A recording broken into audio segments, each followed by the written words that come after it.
The Neilson House exhibit, if anyone remembers the old exhibit, it was fairly tired and had been in place for a long period of time. So after 2018, that exhibit pretty much retired. And then in the next few years, mostly through the dedication of Eric Schnitzer, and he'll talk in just a moment, we were able to really look at who occupied the Neilson House, what 4 officers were there. It had been a mystery for years, so there had been some speculation. We knew a couple, but we didn't know the others, so Eric's research really pulled it all together. So that, it really took off, the project really took off in July of 2022. The Stokes family, and I don't think there's any Stokes here tonight, approached the park with an idea that a new exhibit at the Neilson House could be to honor dedicated park volunteer Bob Stokes for his 80th birthday. And they made a generous donation so that the park could acquire some good reproduction items.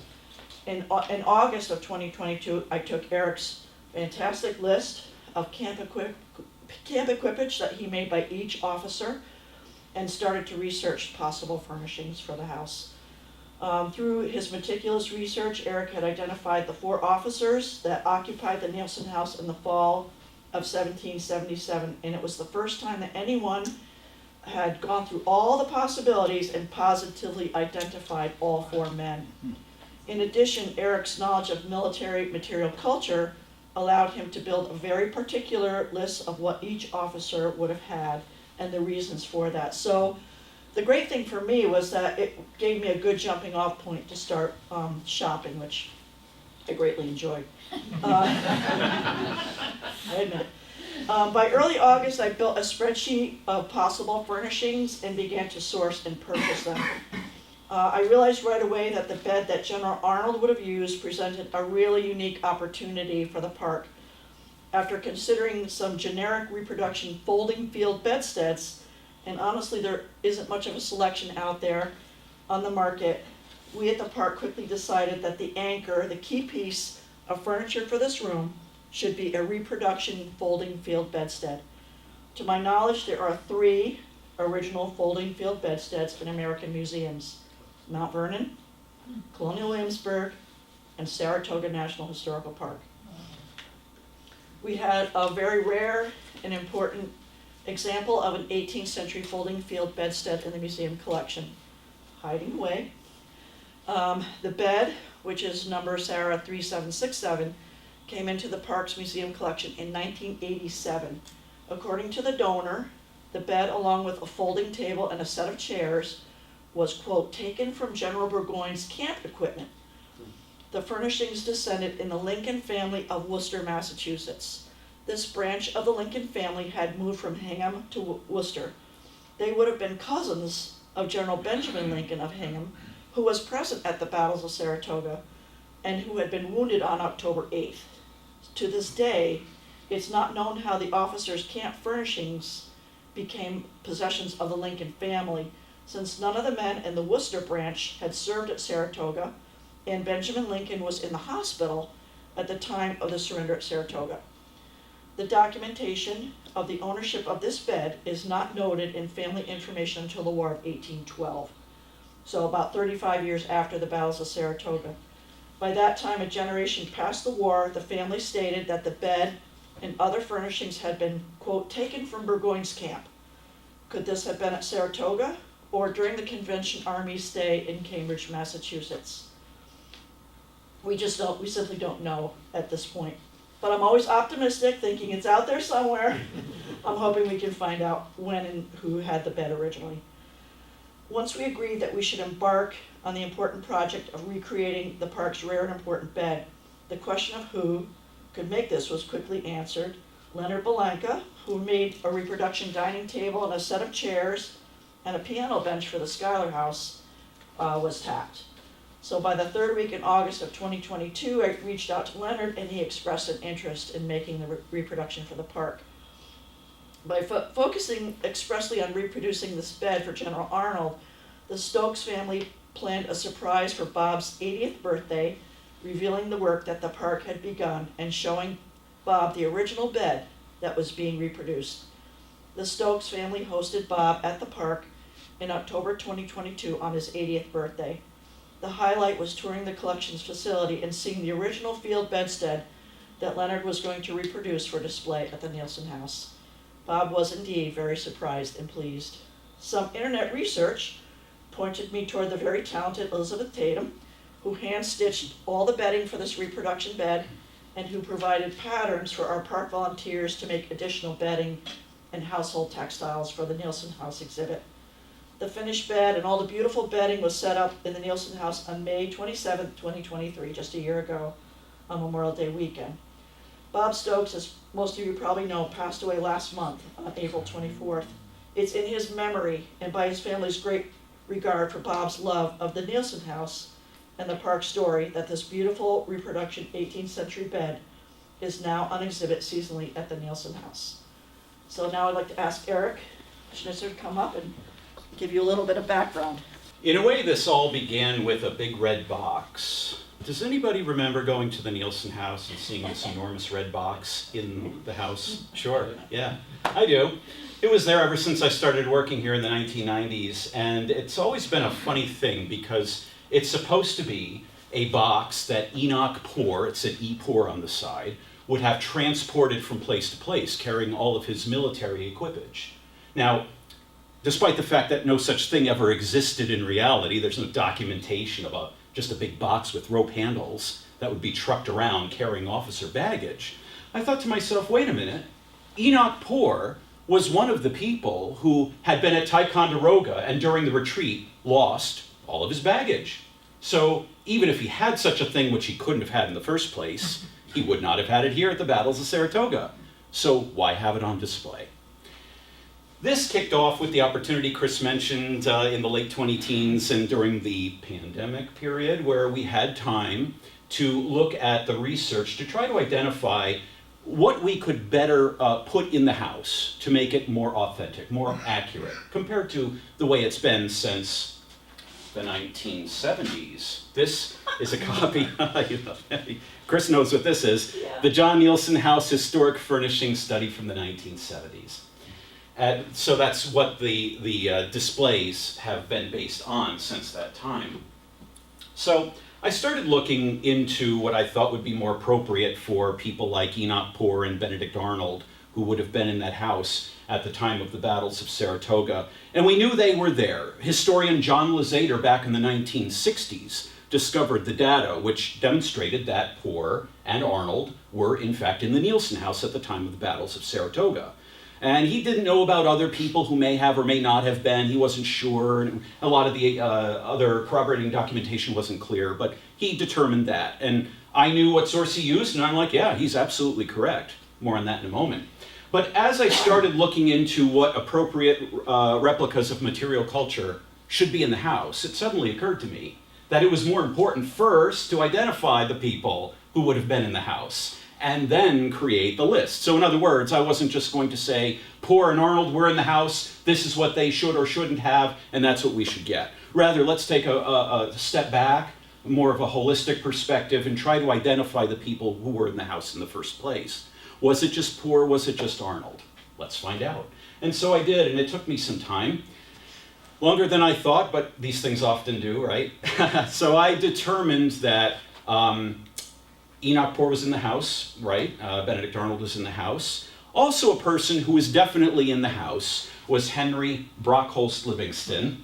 Bill nods because there's a few Henry Livingstons out there. Anybody who researches the Livingston family knows that there are a lot of them, and many of them were here in the Battles of Saratoga. Henry Brockholst Livingston was the principal aide-de-camp to Philip Schuyler.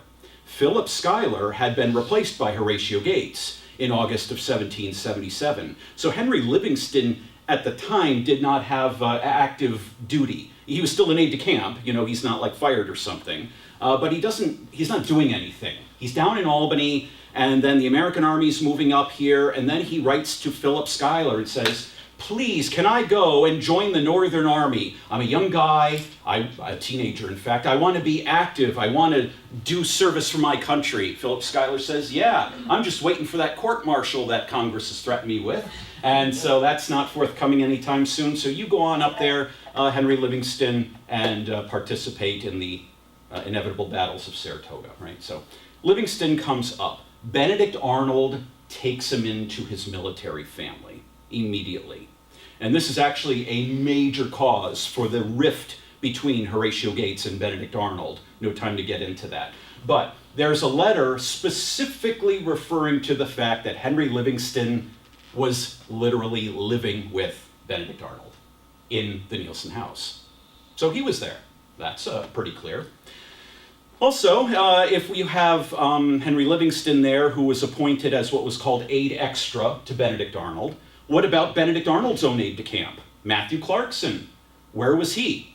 Well, Matthew Clarkson was probably in the Neilson House. There's no yet found identifying documentation that says he was there too.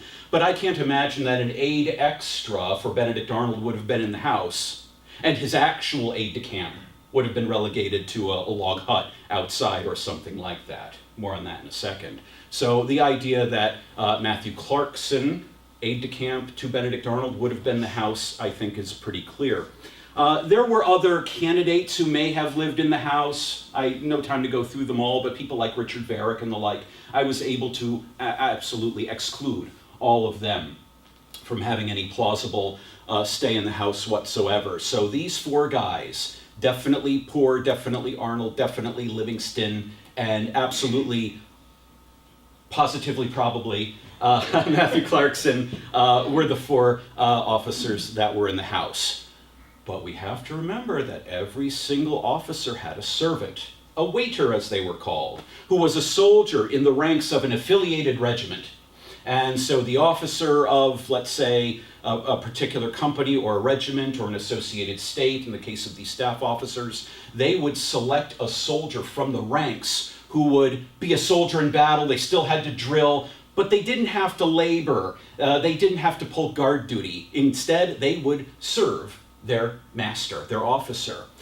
These people, we unfortunately can identify that they existed, but we, with the exception of one, don't know their names. And they probably stayed in the loft upstairs. That's my belief. Because they would have been close at hand to their officers, the officers who they were serving. So there we have it, the four gentlemen on the first floor, the 4 or 5 waiters on the second floor. Now that we knew our people, it was time to try to figure out what would the plausible baggage be that these guys would have had at the time of the Battles of Saratoga. What should we populate the room with? And so I went down through each one. Let me just tackle Enoch Poor first. He lost everything during the retreat from Ticonderoga, all of his baggage captured. When the American Army retreated from Mount Independence and Ticonderoga, they split up into 2 different groups. Principally, the infantry went by land into Vermont, and the baggage, the women and children, any kind of supplies, military supplies that they could carry, the treasury, all of these things would go up Lake Champlain to Skenesboro. We know that Enoch Poor, along with almost all the other officers, lost his baggage. In fact, it was so bad for Poor that he also lost his soldier servant, a private soldier from the 2nd New Hampshire Regiment named Farrar Miller. He was captured by the British. The British ended up releasing him a couple weeks later, funny enough, because he was a soldier, but he was a servant, and they don't want to interfere with an officer's ability to be serviced by his waiter. That's the kind of era you're dealing with in the American War for Independence. So the British let him go, thankfully, not even in exchange. They just let him go. And so Farrar Miller was here at the Battles of Saratoga serving Enoch Poor, as servants do. But the baggage was gone. So could Enoch Poor plausibly have a camp bed in the house? And I'm just going to talk about camp beds, not the other stuff. Could he plausibly have a camp bed at the time of the Battles of Saratoga? No, because it would have been captured had he had one at Ticonderoga Mount Independence. And I can assure you, unlike another Brigadier General of the Northern Army, a Frenchman who was at Fort Ticonderoga, who also lost all of his baggage, Brigadier General de Roche de Fermoy, who then wrote to Philip Schuyler saying, during the retreat, the darkest days of this campaign in July, during the retreat, he's like, "Oh, Philip Schuyler, I lost all of my baggage. Can I please be excused from the army because I have to go to the city and get more stuff?" No other Brigadier General of the Army, including Enoch Poor, is writing to Philip Schuyler with that request. Schuyler granted it, if you're wondering. He said, sure, you go on and you take care of yourself, Brigadier General de Formoy. But for Enoch Poor, Poor unfortunately lost all of his baggage, and he has no camp bed, certainly. Now, what about Matthew Clarkson? Let's just look at him. Matthew Clarkson was a teenager who had never been commissioned until July of 1777, given the rank of major. He had been a gentleman with a company of gentlemen, basically militia down in the city of New York. The British took New York, of course. Now Clarkson and his family, his parents, they were all in exile, living with their close relations, the Livingstons in New Jersey. The Livingstons is Governor Livingston of New Jersey. So he's living with them. And of all people, Nathaniel Greene, General Nathaniel Greene, recommended to Benedict Arnold that Matthew Clarkson should be commissioned and become his aide-de-camp. So within a week, this teenager who's living in exile out of New York City, gets a commission for the first time in his life, and now immediately beelines it north to join his new commander, Benedict Arnold, up here at Fort Edward. Does he have the money, the connections, the wherewithal, the time, the capacity to get a camp bed? Probably not. And there's this wonderful letter that he writes to his cousin, who happens to be Henry Livingston's sister, at Stillwater, just before the Army moves up to the Bemis Heights camp. He's writing to his cousin, and he says, hey, we expect battle with the enemy in a few days, and Benedict Arnold is sitting right near me writing his will. That's a neat reference. Too bad that thing doesn't exist. But he's writing his will. And then he says, I would write one too if I had anything to give to anyone. So he's, obviously he's not exactly Mr. Poor, but he is demonstrating this concept that he doesn't have a lot of stuff. And so I don't think it's really believable to suggest that he would have a camp bed. Henry Livingston is interesting because we know he had one. Henry Livingston did have a camp bed. It's a very long, complicated story, but when he went up to Ticonderoga in June of 1777 and he stayed there, he was part of the retreat. Just like Enoch Poor and everybody else, Poor lost his camp equipage, as did other officers, and so did Henry Livingston. But Henry Livingston wrote some letters to his sister, the same guy that same woman that Matthew Clarkson was writing to, and he said, yeah, I lost my baggage, but I didn't lose my camp bed because I didn't bring it up there. I didn't bring it up there because I didn't have it yet. It's still on order. And so he talks about this camp bed that he's hoping to get at some point soon. There's no evidence that he got it in time for the Battles of Saratoga, but he talks about having ordered a camp bed from Philadelphia. And so there's no evidence that he had it. You watch, if a camp bed was created for Henry Livingston, we'd then find a letter a year from now saying, oh, he never got the camp bed, it was lost in the mail or something like that. And so it'd be like, oh no, that doesn't work. So long story short, it's a neat story, but Henry Livingston, probably no camp bed for him.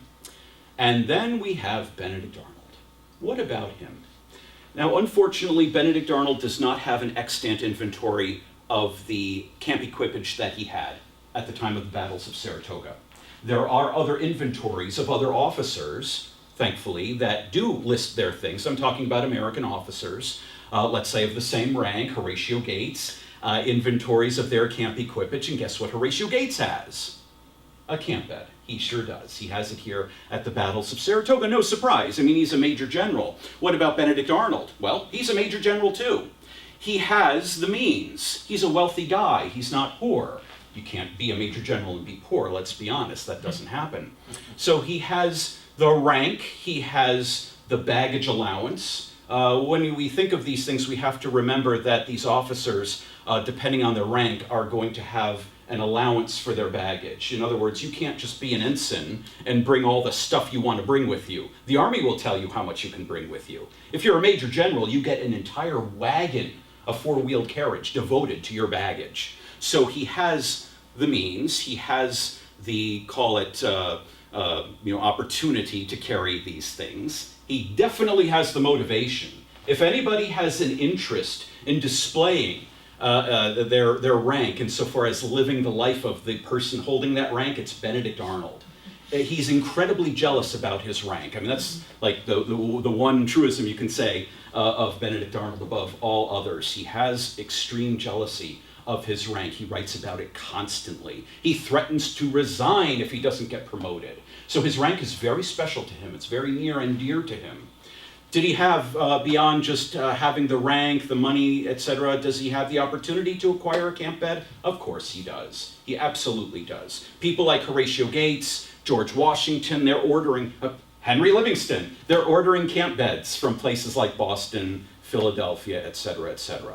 So there is no reason to believe that Benedict Arnold would not have had such a bed here at Saratoga in 1777. To suggest otherwise, I think, would perhaps belie credulity.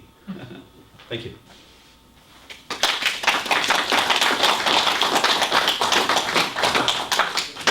And now I'd like to invite Leonard Belanca and Tom Wetzel up to talk about the craftsmanship that they did to reproduce this bed.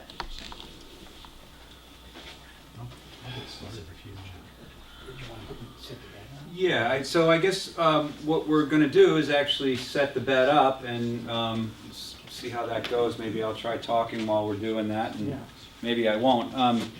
The bed is it's a folding bed.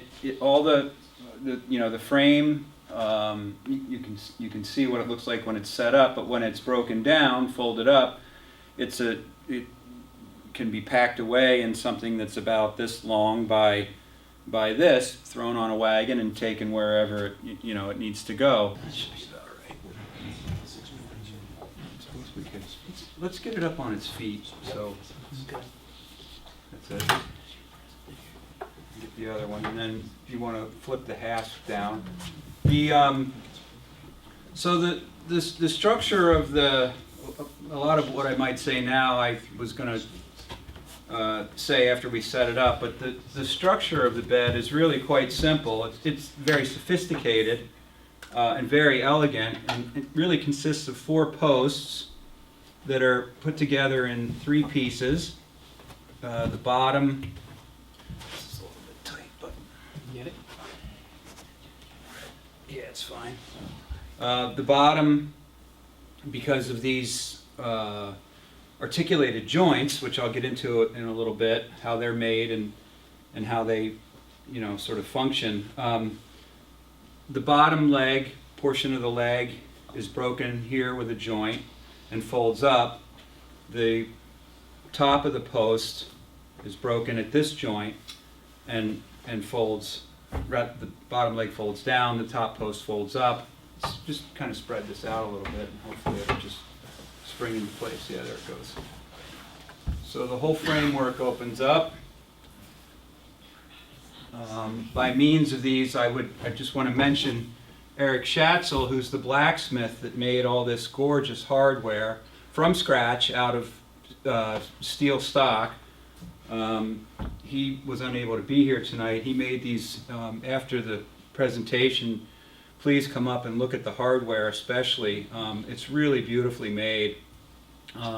All pounded out of steel stock by hand. The hasps he made. He's a very talented, skilled guy. So the posts come up and get set into place.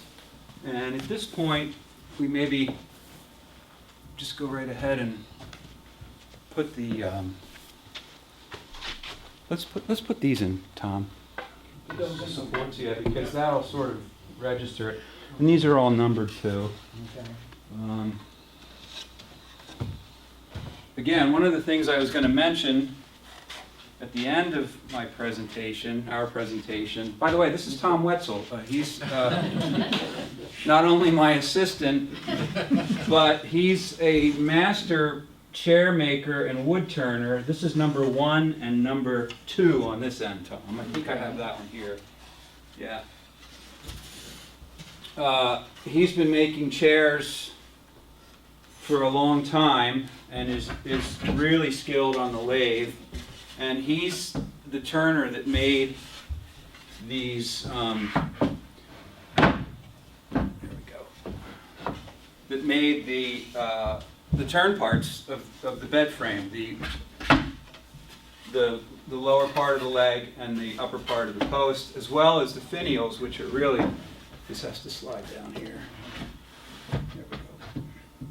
This is a little bit of a trial for me because I haven't set this thing up since last year, a year ago, and I'm sort of a little nervous and a little curious that the whole thing is going to go together as smoothly as it did.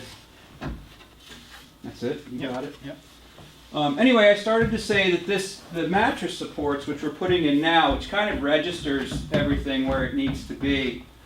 I gotta go under. Right.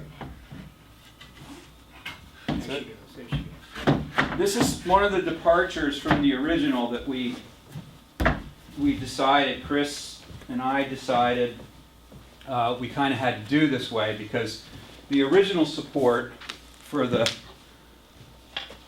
yeah, those are next, and these are all numbered. We should probably work these together, Tom. This is 2 and 3, so 2 is here.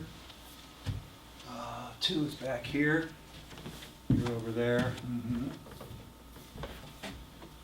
This is the canopy frame. Eric Schatzel made these iron pins and brass ferrules. Are we doing this right? Is there something goes underneath this? Cross piece goes on first. Hold on. Pop that off. Just lay it down here. Yeah, there's two straight short pieces with the rounded ends. That's it. Eric made these pins that are driven down into the post, and these beautiful ferrules These are that kind of reinforce everything. Yeah, this is 2 and 3, or 1 and 2, and you've got 3 and This is 4. 3 and 4, you all right? Yeah, Okay. and the numbers go down. Round goes out. Round is, yeah, the rounded corners are out. You might have to just give it a tap. There you go. Beautiful. Okay, now these guys go on.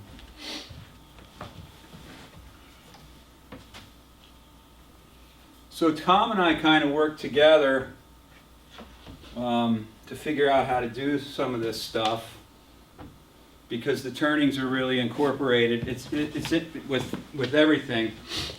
It's interesting that one of the things that was interesting that we figured out is we had to leave extra material on the top and bottom portions that were turned so that the joinery of these folding joints, and I don't really know honestly what kind of joint this is.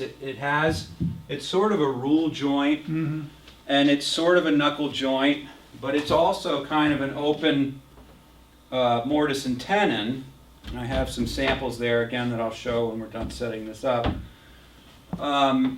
So it's a kind of a funny joint that has attributes of other joints, and it's really ingenious the way that it works.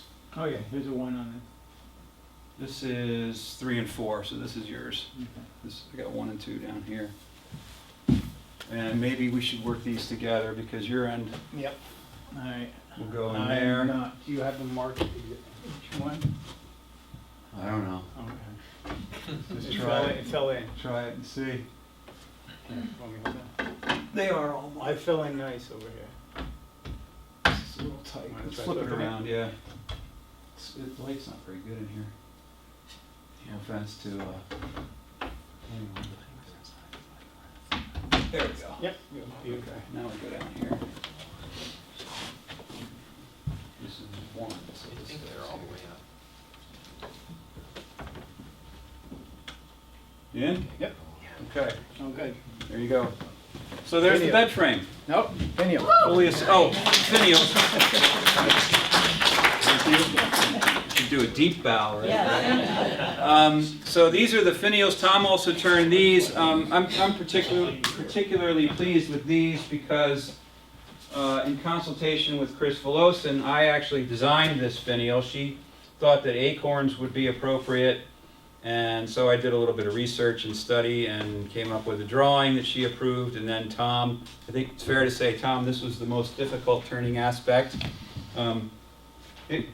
Afterwards, people are welcome to pass that around. You can look at that. Come up and see some of this stuff. The finials actually go on after Elizabeth Tatum, our esteemed seamstress. Is that you call Did the yourself? original have finials?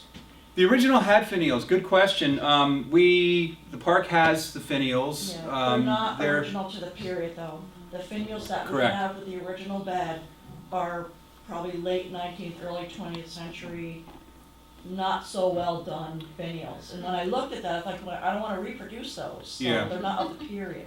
And what I had to do to get the information that I needed to document the existing bed, the old bed, the period bed, and go back to my shop and make something that looks like this that was as close as possible to the original. And so what I ended up with after my first visit, which was, I don't know, 3-4 hours, is just a sheet of drawing paper with a lot of information on it. And I know this looks like kind of a mess of figures and doodles and whatnot, but everything is really here. This is the full-size first sketch that I did of the leg.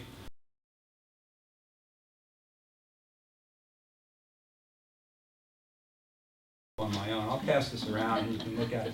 But that joint occurs twice, once where the bottom leg meets the middle of the post, and once where the bottom of the upper part of the post is integrated to the middle part here. So I'll pass, sorry, Elizabeth, just send that around. That's kind of cool. This you can come up and look at afterwards. This just, this is sort of explains the basics of what's going on with that joint. That becomes much more complicated because it's curved. And the big breakthrough occurred. I essentially carved that joint. I had no idea how to make that joint, what tool to use or how, and I had to do it, twice on each leg. So that's 8 joints. 2, 4, 8 joints. And they all had to be the same, and they all had to work the same way, and it had to be right. There couldn't be any play in it or excessive. Yeah, it's a lot of work. So how to make this joint with either hand tool, machine tool, doesn't matter. Garrett, you want to put the machine slides up, and I'll just mention briefly So it wasn't machine. how this joint, what the big breakthrough was, and how the 18th century joiner would have done it as compared to how I did it, which is essentially the same, but different machine was used. So the big breakthrough is, it just dawned on me after I had basically carved with chisels and gouges and a little bit of sawing to get the flat planes cut. Got it to go together after a lot of fussing around with it. Got it, drilled a pin on the center of the arc, and it worked. It worked beautifully. But I realized that that's probably not how these joints were made, and it couldn't be the way, because I think it took me the better part of a day to, and I think there was one that I tried before that just didn't work at all, and then I tried it again, was more careful with measuring and marking and such. But the big breakthrough came when I figured out that I could bore part of the joint with whatever tool or machine I decided to use, which ended up being the drill press. Can we go to the next slide? You're probably, maybe some of you are familiar with the drill press. It's a heavy machine with a drill chuck mounted on a motor essentially, and a table. So the workpiece is set on the table, and the machine is turned on. Whatever you want to drill or bore occurs via machine power. And so that was the big breakthrough. If I could just, for 1 second. So the sort of excavated part of the joint, not the outside, but the inside. Actually, I think because the two fingers of the outside, these two pieces of this extensions of this piece, were basically done with a saw. The interior can be sawn out, and there's a little bit of carving, and then the exterior can be the concave or rather convex part of it, can be sawn very carefully with a bandsaw. It's the other modern machine that was used, and I'll explain how these machines relate to the antique tools that would have been used. The bandsaw has a vertical blade, a very thin vertical blade that runs on wheels, and is very easy to cut curves with because it's a thin blade and it's flexible. So the outside curves could be cut with the bandsaw. The inside portion was the puzzle and how to do that. And the big breakthrough came when I figured out that I could, if I had the appropriate bit, which happens to be a 2-inch diameter, that I could drill, I could set the workpiece up, hold it fast with whatever means I figured out, and drill part of that circle with, because it's only, if you look at it, it's only maybe a third of a complete circle. So I didn't need all this, I needed a third of this, but if I held this in place and was very careful and used the drill press, which is a very accurate machine, that this bit would accomplish what, 4 or 5 hours of carving and chopping and whatnot took me. Here you go. So you turned it into a router. Kind of, Yeah. except it was just fixed and going up and down. It wasn't, I wasn't moving along the piece of wood. I was basically just drilling a part of a hole that allowed the joint to be completed. Wouldn't that have helped you locate the center, the whole This? location? No, the bit you just had. Oh, absolutely, and that was extremely important with all of the operations with these articulated joints. And I don't know if we'll have time. I won't get into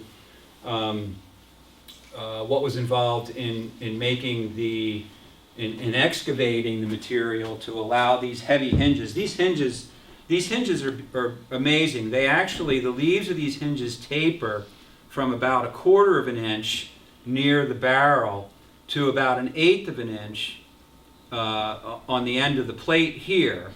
And then there had to be a little bit of room for the bottom of the barrel to sink down into the wood as well to make these perfectly flush. So I actually had to excavate an angled or a sloped a sloped hole for the back of the hinge to rest in. That was a little detail that I got kind of frustrated with because I think they could have been flat and had the same effect and worked just as well. But really amazing workmanship, Eric. And I don't know how he figured out. He must have taken one of those hinges off the old bed and seen that they were made that way. They're really exceptionally made. So just to finish up here a little bit with tools and techniques of the 18th century compared to the bandsaw we have. That allows curved cutting and also just general preparation of stock, where in the 18th century the stock preparation would have been done initially with a saw that looks like this. Curved work would have been done with a saw that looks like a frame saw that accomplishes the same thing as the bandsaw. It's used in an up and down or horizontal way like this, but you can rotate the saw, you can rotate the blade within the saw. This is a very small frame saw called a coping saw, which is used for fine work. Probably the curves on that joint, on those joints, were done with a slightly larger frame saw that would operate exactly in the same way, but it's just a slightly larger capacity. The boring would have been done with this tool, which I sometimes still use. It's called a bit brace. I doubt in the late 18th century that they would have had a Forstner bit that was beautifully machined out of high quality steel like this, but they would have had something that was very similar to it. May have been, I'm not a tool expert or a historian of technology or anything like that, but they may have had a bit that would fit in this tool, a bit brace, which is used sort of like this. It's steadied with forehead pressure, or if boring horizontally, is steadied with the body like this. That bores the hole. It's reversible. It's really a beautiful, simple tool, very effective. They would have had some sort of bit, I think, this is my theory, about how those joints were made, that had a mounting structure similar to this, which goes in the chuck, just like a cordless drill or a corded drill today, and some sort of resharpenable cutter on the outside that enabled a perfect circle or nearly perfect circle to be bored in the wood to create that joint. I can't really see a joiner's shop or an army joiner or whoever made these beds taking the time to do what I did to actually carve that joint to make it work, because they were, you know, they made many of these probably, and it would have been a very fast operation. There's really not much to these. There's a lot more I could talk about in terms of tools. Here's another example of a mortise and tenon that's I brought to sort of illustrate how the joint works. Basically, this is just a table leg from an old project and a piece of the skirt that I saved. That's the joinery that's used where the rails connect to the posts, and on the ends, the short run of rail, that's a permanent joint. In the original bed, the old bed, that joint, I don't know whether glue was used or not. It's a mortise and tenon. You can see evidence of that because the joints are partly open, and it's pinned. So whether they used glue or not, I don't know. I used glue. It seemed like just, you know, sort of the right thing to do. The other mortise and tenons, where each of these joints are, and by the way, you can't see it, but there's a hinge that looks just like that on the inside. Again, the whole articulation of this thing is just ingenious.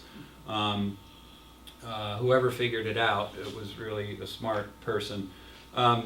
So the mortise and tenon is utilized here, where these rail sections come together. There's a very short mortise and a very shallow, or rather a very shallow mortise and a short tenon. So that gives extra support at each of these places where the joints articulate. The end mortise and tenons, as I said, are locked solid, so the ends never come apart. It's just the long sections that move, and they move, and it's opposite on from one side to the other. So this short piece is down in that corner, this piece is down there, and that piece is up here.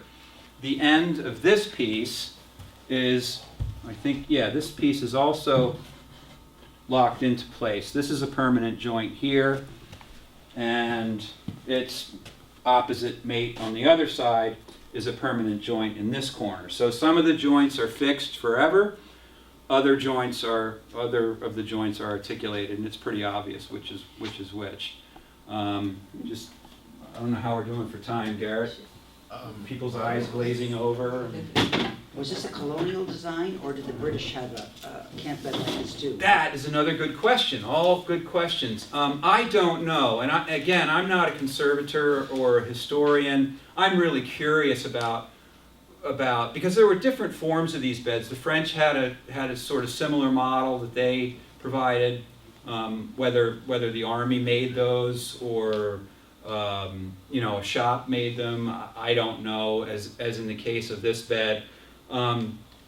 There are lots of different variations. You told me, Elizabeth, about one that you saw in New Jersey, at the barracks in New Jersey, that's somewhat similar to this? Oh yeah, that's like a repro from the 70s, so I don't know like what they were looking at. But you sent me something else with the images of that, which was oh yeah, I have it in my... It was like an ad or a catalog. Yeah, it's probably from Diderot or That'd be Sheridan. great if you could see that. Yeah, so the English made these.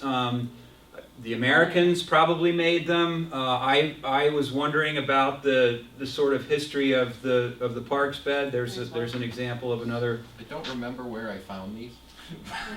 That looks like Diderot, and that one's Sheridan. It does. Yeah. Sheraton is the one. I have a copy of one of Sheraton's books, and I looked it up. That looks very similar in the way that the joints articulate. That one, that's the Sheraton one. Different style canopy, but you can actually see the joints. The leg down here is broken into 3 pieces. You can see the short section of the rails in opposite corners, and then the sort of medium sections of rails. The end rails don't articulate. So Hey, can you use that, because that's a good illustration to talk about just for a second, the sacking bottom on the original, why we decided to do the... yes, did I not touch on that? You started to. I did. I'm all over the place, I know. I got thrown off by setting up the frame. The original bed that the park owns and other models used cloth, which you can see in the illustration there, used some sort of cloth that was nailed or somehow attached to a shallow, what's called a rabbet, sort of a groove that's missing one side on the inside of the rails all the way around. So the cloth would have been sized to fit in between where these guys are, nailed in, and then that would just fold up with the bed when the frame was folded up. When it was opened up, the cloth support was there, and the mattress or whatever was used as a mattress was laid on top. That was one of the changes that Chris and I decided we should make. We should not do the cloth for lots of reasons having to do with mice and just wear and tear, and we weren't really sure how it would work and didn't really want to experiment. We came up together with the idea of making this slat structure, which would be very strong, would help register the bed in the right way so that Elizabeth could make the mattress, have it fit correctly, have the other stuff fit correctly. It gives rigidity to the whole structure. So that was a change that we made. There were a couple other small things that Eric Schatzel, the blacksmith, and I decided, with Chris's approval, not to do. The hinges for these, I think the hinges on the inside, which again look just like those hinges, we were actually, the rails were bored into, and there were two little fingers that came off the leaf of the hinge that went into and through the end of this rail, and then were peened over on the outside. So it was like an extra secure bit of metal that went through the wood and attached to the outside. Whether that was an old repair or original to the construction of the bed, I don't know that anybody will ever figure that out, but we decided that was not necessary and lent complications to both making the hinges and making the bed. So we decided not to do that. There were also a couple of, on opposite corners I think, there were a couple of metal mending plates. These are, interestingly, both hardware issues that we had to resolve. There were metal mending plates, just a plate of steel that was mortised into the framework and then attached with screws that was, again, probably an old repair. We decided not to do that. I think Eric wound up making those, but we decided not to use them. Everything else is as the old bed exists. The hardware, the turnings, it's really pretty close. The finials we deviated on a little bit, quite a bit. We didn't really have anything to go on for them, so we came up with the finial design, and Tom, as I said, executed those. I think that's pretty much all I have to say. There's a lot more I could talk about if you have questions afterwards about the joinery and how things were executed. I have some other hand tools here. I guess I didn't cover, the only thing I didn't mention was stock preparation. And that would have been done in the 18th century with hand tools as well. The planes that look like this, saws that look like this. So modern machines replace some of these tools, the boring, the stock preparation with a joiner planer to flatten and true stock before it's used for anything.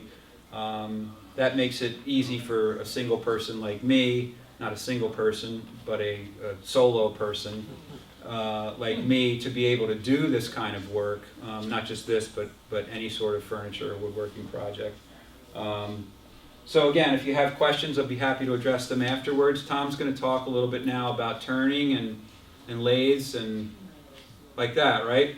Sounds good. Thank you very much for coming, everyone, and enjoy the rest of the show. Well, yeah, I was the turner for the bed, and basically being a turner is you're turning between centers. So there's two ways to turn, and one is between centers, and one is an outboard turning, which is when it's locked into the outside of the lathe. In this case, just like the man here has his spring pole lathe, he's turning between centers, and he's powering that lathe by himself with a treadle. Or actually with a spring, with the actual pole, I'm sorry. This is a spring pole, so he does have a treadle, but it actually, as the pole comes up and turns the stock, he takes his tool into it, and then he backs off. And then the pole comes back out, and it reverses its turn. So as he goes, you have to cut into your wood as you go. Now that's a spring pole, and it was very efficient in its time. Believe it or not, it was even used up until the earliest 20th century, a spring pole lathe. Now why did they use it? Because they can pick it up and they can take it, they would take it into the woods, they would grab a sapling, and there's your power. And they would drive out their stock, and they would turn all day, and they would just stack up their turnings and dry them, and then they'd sell them for parts, all the way up to 1910. Even over in Britain, they were doing it, and that's this guy here looked into it pretty deeply. Anyway, that's a spring pole lathe, and it's very early, and we'll go into the next picture, Garrett. This is a treadle lathe, and a treadle lathe will be continuous, so to speak. So as that thing turns, it's kind of like a sewing machine. As you pedal it, at least you can continue to keep your tool to your material. The only thing is, I've used a treadle lathe for about 15 years at a demonstration situation, and you get used to it. But even though you weight the wheel, you can see the wheel's kind of hidden down here. So the wheel is weighted or loaded, and as you treadle it, the weight of it will carry it, because you got to let back up. So it will carry it when you're letting up. But when you're using your tool, you still are kind of jumping in and out a little bit because you could stop it. So you got to be careful. So it's a dance, so to speak. With the lathe. With the spring pole lathe, it's more of a dance. So. And the treadle lathe, here's my friend Tom, who made this treadle lathe, and we used this at a show down in Virginia, and we made winter chair legs. I'm a winter chair maker, and I've been making winter chairs for 33 years. And so anyway, it was a lot of fun. This one here is called a great wheel. Now, there's not much difference between this lathe and the one I use today, which has electric power. The only difference is you have an apprentice, or usually a young man would be turning the great wheel, which is loaded as well. And once it gets going, here's your turner over here, and that would be more of a production lathe. You can really get the work done because you're not powering it. You can concentrate on your work. Your apprentice is creating that energy for you to get it going, keep your tools sharp, and it was quite fascinating. Some of the stuff they could do back in the day. Every different kind of wood that we use today with these electric lathes, they did it as well with these great wheels. And if you go back to the treadle lathe, like this one here, this was less likely to be in a wood shop. This was more of a gentleman's lathe. A lathe that, say, you could afford to do a craft or something, on your spare time. Usually the guys who were good at it didn't have spare time. So, it's just how it goes. But anyway, so the great wheel was a fascinating operation. I've seen one down in Colonial Williamsburg, I believe. So it's pretty fascinating. But I'll show a picture of my lathe. I've got a one-way lathe. It's a pretty heavy-duty operation. And back in '96, when I decided this is what I'm doing, I love doing this type of work, I invested in a lathe like this, and it's treated me real well.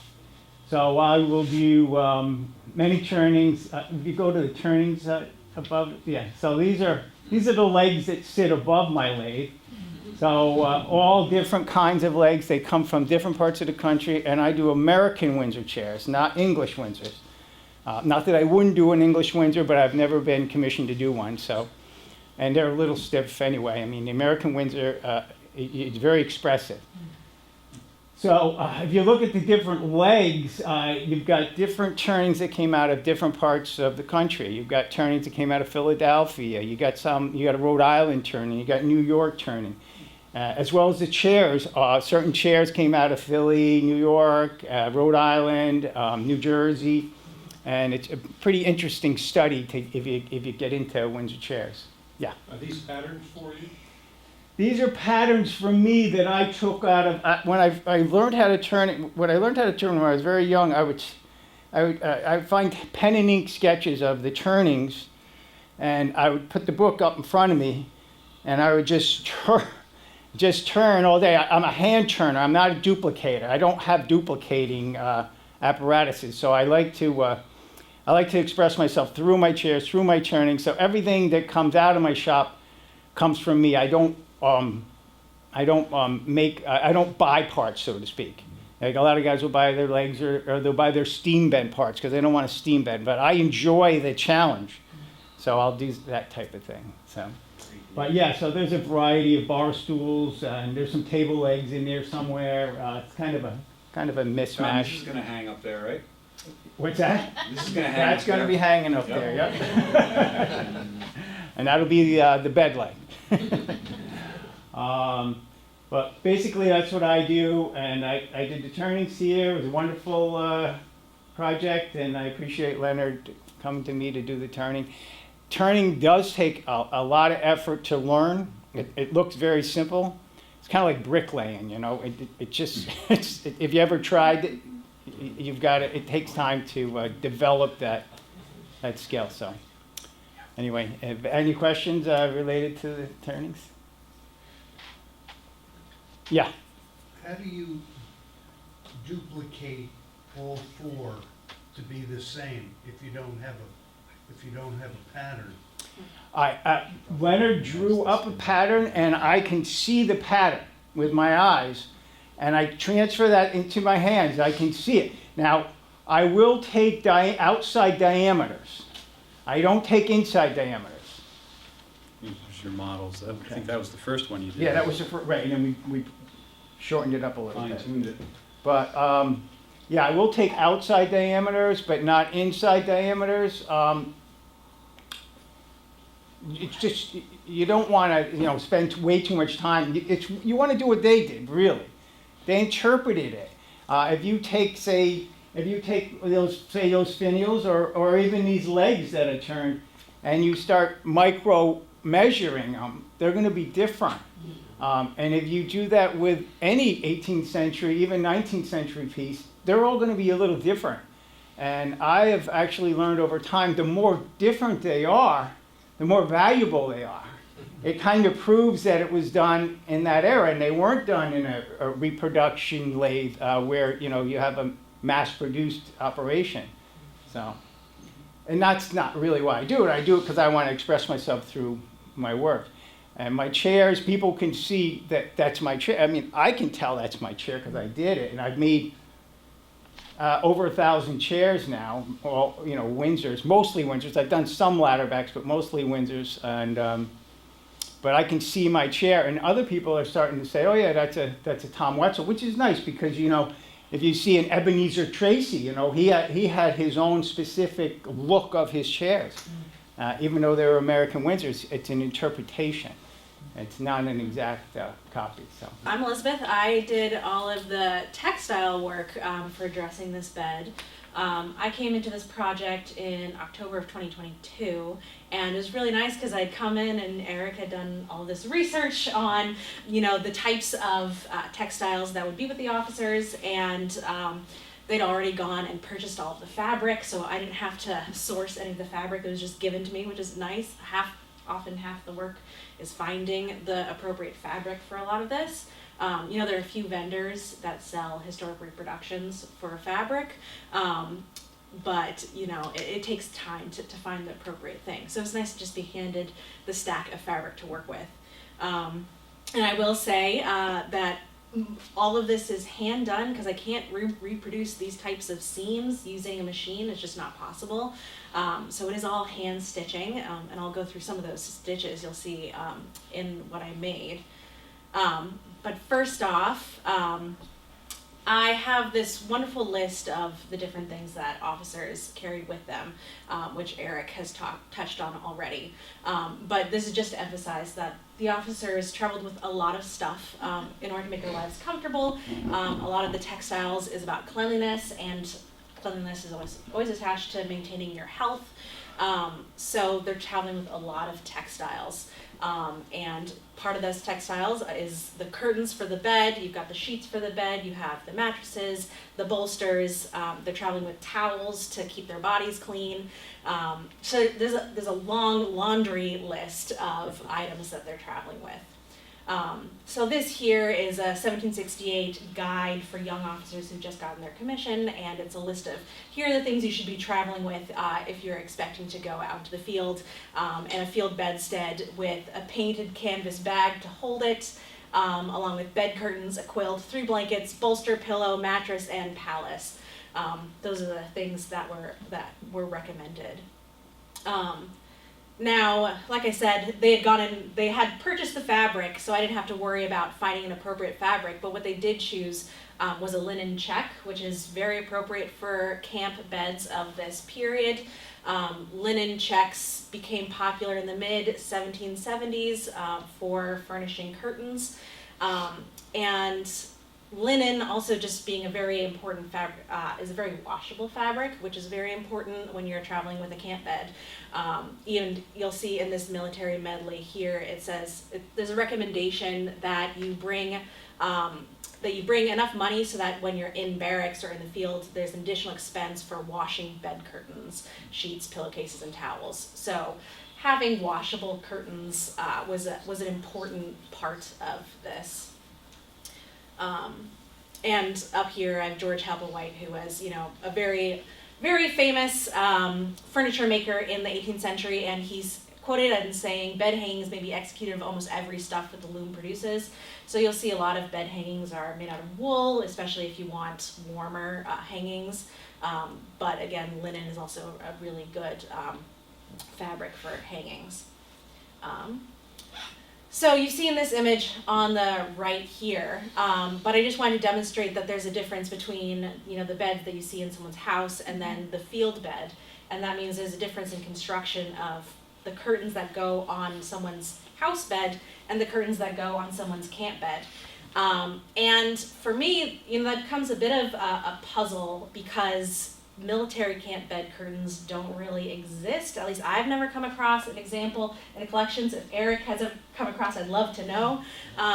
It's probably because it's a large amount of yardage of cloth that's mostly rectangular, so it's super easy to use that for something else, a piece of clothing, or even cut it down into a rag and then it turns into paper, so these things just don't exist anymore. So part of this work is kind of guessing how the thing is constructed.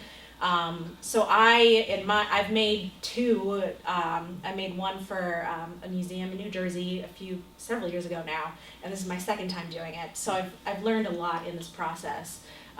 But basically, I looked at images like this from catalogs from upholsterers and furnishers in the 18th century. I looked at imagery just from the period in general. I looked at extant examples of regular curtains, because some of those do exist. Colonial Williamsburg has a lot of great examples of just regular bed curtains. And then I spent a lot of time going to different historic sites to see what solutions they came up with to dress their camp bed. And everybody's kind of come up with different ideas about how to actually drape the curtains onto the field bed. And you'll see here, I think the furniture maker was obviously, when he was drawing this, here I'm trying to see if I can get this point, more focused on the bed itself than the hangings, because this is actually just like a bit of draped cloth. It's not actually real curtains. There's some demonstration here of a tie back, but there's no example of what you see here, which is like a tester cloth on the top, and then the curtains on the sides. This is a valance. There's none of that going on here. So I think they just kind of artistically drew some drapes and moved on. Not super useful for me. So I did some problem solving.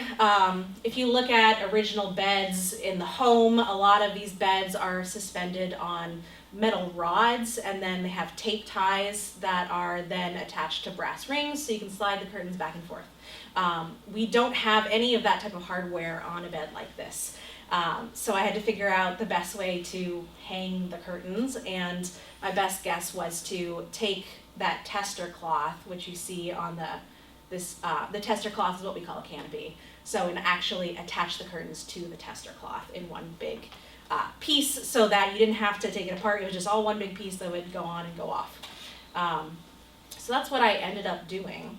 So you can see me draping the fabric over here. And all of this is attached with gathers. A big part of this is making sure all of the stitching is durable, because if it is going to be washed, you don't want it fraying and falling apart. So a lot of the stitches are very small, and this gathering here, all has to be, each gather is picked up by hand and stitched onto the fabric. There's also linen tape running all across the edges in order to protect rough edges so that it won't unravel when you wash it. So the key here is durability. And you can see that I had to spend a couple of days in Leonard's shop to get the drape right, because the beauty of working in linen is that you can get really gorgeous straight lines. You pull a thread and you just get these beautiful 90-degree angles. But with this gorgeous camp bed, you have this curve, and that kind of threw me for a curve because I wasn't sure exactly how to recreate that shape in my rectangle fabric. Either I had to cut the curve out from the top of the rectangle or cut it off of the bottom. And what I ended up doing was draping the fabric on the top and then just going around and cutting off the bottom to keep that straight line on the edge on the top edge there. So you can see in this image here, I just pinned the fabric all the way around, and then went and just cropped off, gave it a haircut basically, so that I could get that beautiful curve in there. So just a quick nod to, there were a lot of different items I put together for this project. And they were all, again, hand sewn seams. I think the only place where I did use a machine was in the in the ticking, because you can't see that seam. No one's gonna see it. So I figured I could get away with using a machine there. But for the towels and for the bolster, I did some all hand sewing. I have a close up here of the laundry marks that I added to the pieces for Benedict Arnold. You can see a number there because when you put your stuff in the wash, you want to know exactly how many things you own. So if you have set 1, set 2, set 3, kind of like days of the week underpants, you know that you're making sure you're changing out your sheets regularly, and you know who owns them. So I just grabbed a couple of original images so you could see an example of, this is an 18th century laundry mark from something on a Colonial Williamsburg sheet. And that's my laundry marking process. So that's all stitched in? Yes. Yeah, it's just cross stitching, if anybody's familiar with it. It's just X's. And that's all stitched in the very tiny grain of the linen. If anybody is nerdy about textiles like me, I just wanted to point to this resource. As I said before, these types of textiles don't usually exist in museums because the yardage gets cut up and used in other things. So finding examples of everyday sheets and pillowcases is kind of challenging. However, the Smithsonian has an excellent collection of household linens, which were preserved by the Cott family. And in 1971, this woman did a write-up and analysis of all of these different sheets. She did all of the averages of the widths of all the sheets. So it's great for someone like me who's trying to figure out, what was the average size of a bed sheet. They don't have queen size and king size. They're all kind of all over the place. But good reference for me as I'm recreating some of this stuff. This is an original linen bolster case, also Colonial Williamsburg, just to show you another example of what I was copying when I was working on this. And I think the majority of the time I've spent in this project was actually doing the quilted coverlets. Quilting takes a lot of work, and I was really excited when Chris Vallicent showed me this original quilted coverlet in Saratoga's collection. So you can see here I took the measurements of this quilt, and then I went ahead and reproduced 2 of these, the third one still being in progress. So you can see it's just a running stitch, but it's hours and hours of sewing. But again, gorgeous original piece, so it was really exciting to actually copy and see the work that went into it. Those are my sources. So, you want me to pull out some of these pieces so we can see how it drapes? Yes. Oh, did we want to do the bear skin? Do you want to talk about that for a second? The use of skin? Yeah, I guess, yeah, sure. So if you look at British or American inventories, officer inventories of baggage, which, if you take 100 officers during the war, maybe 1 or 2 of them have inventories that you can refer to. So we have a small data sample, unfortunately, but with the war over the course of 8 years involving thousands of officers, there are dozens and dozens of these inventories that exist. And you find that they usually include animal skins. Animal skins, either typically bear or goat, I find, and some others sometimes, but typically bear or goat, as you can imagine, offer great insulation. It's a perfect insulation for the bottom of your bed, upon which you place your mattress. And for those who didn't have beds, sometimes they just brought bearskins too. General Burgoyne, for example, in 1777, when he had to let his lower ranking officers know that they had to leave their heavy baggage behind and only the higher ranking officers could bring everything along for the ride, he told them that in the last war, many British officers would go on a campaign in northern New York with just a bearskin. So he had to let them know that, so I'm sure they were all very pleased. Acquiesced, and not that they had a choice, but so yeah, the skins are really, truly a important component to an officer who wants to be comfy and warm.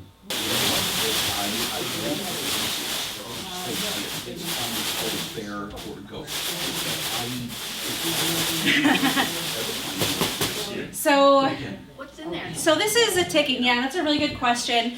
It's actually a very interesting problem trying to find a good stuffing to stuff a historical mattress for a site that sees visitors and is not necessarily climate controlled. I shredded 500 sheets of 24 by 36 glassine paper. Yeah, there you go. That's what's in it. Yeah. So, historically, you might have maybe 2 or 3 mattresses, depending how fancy you are.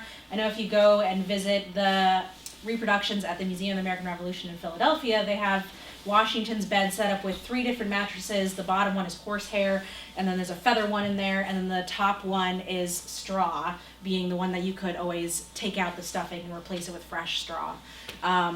But straw is not really great in a historic site where you might get mice, so, and also kids with allergies, you just don't want to introduce that. So finding an appropriate stuffing is really challenging, and I think the paper works pretty well to get that fullness in there. So this is just a regular ticking, and we've got a variety of linen sheets in here. Not terribly exciting, they're just rectangular sheets. But you can see, again, Benedict Arnold, do you want to pass that around so people can see the details? Yeah. We've got a bolster pillow, which is just a long pillow that can also be stuffed with feathers or with straw.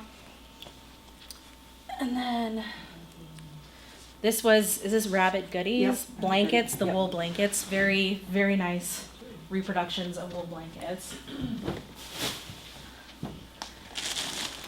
And then the quilted coverlet.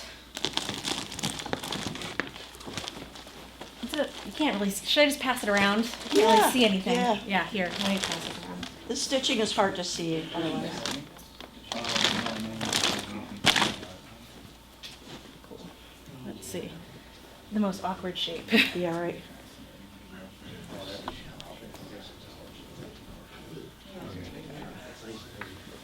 Okay, we've got an end over here. And the raw tape goes on the outside, so. Wait. Oh, okay. Here's the short side. Oops. we'll just flip this over, maybe.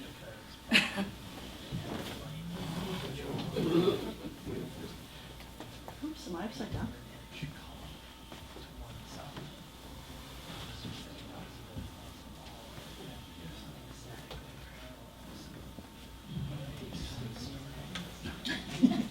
Well, after I made the mattress, what I laid down to see if it was gonna hold.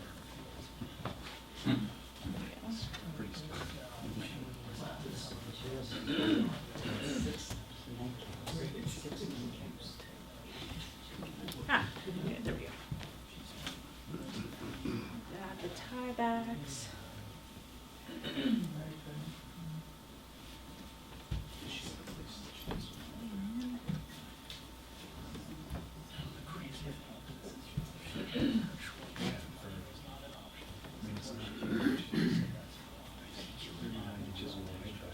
Okay, there we go. That's yeah, there you go.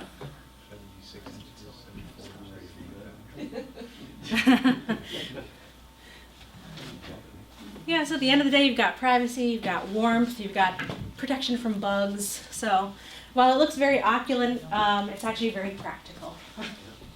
Well done. Yeah.